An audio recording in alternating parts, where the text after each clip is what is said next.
It stars Andy Griffith as Lonesome Rhodes, a name that is coined by a woman who does it's almost like a man on the street type of radio show, or I guess woman on the street in this case. And her thing is there's interesting people all over the place. You just got to find their stories. And she calls it a face in the crowd. Decides to go to the jail to interview some people that have been arrested. And one of the people that was arrested was a drunk drifter.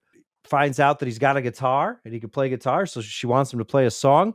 And we've got a hit on our hands. Wouldn't you Yes. know? Wouldn't you know? Really, it follows this line of logic that is quite simple, which is if you are a charismatic, entertaining populist, that doesn't make you good at leading other people. Mr. Kazan, who directed this film, he wrote a little bit about it uh, decades after its release. This was a huge flop when it came out, by the way.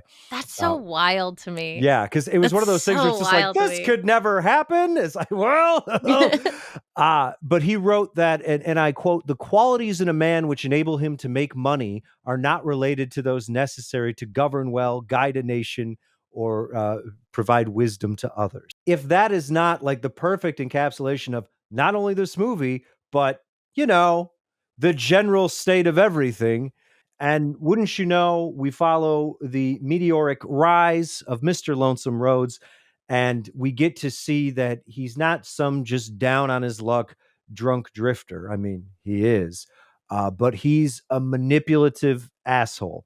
And Mhm. he is playing a character essentially. Boy, howdy, I don't like these here politicians and these here city folks and their big city ways, blah blah blah. While he's like hawking vitamin pills and shit, and people buy into it, and they keep buying into it, and we get to see kind of the repercussions of that.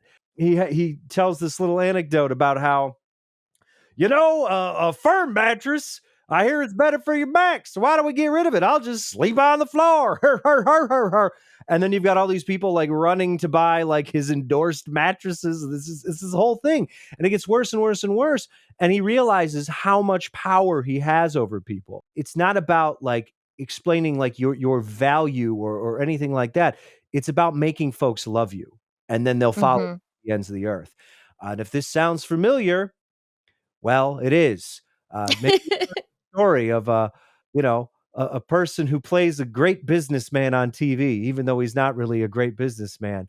And in the background, he's filing for bankruptcy. He's defrauding folks. He's defrauding charities.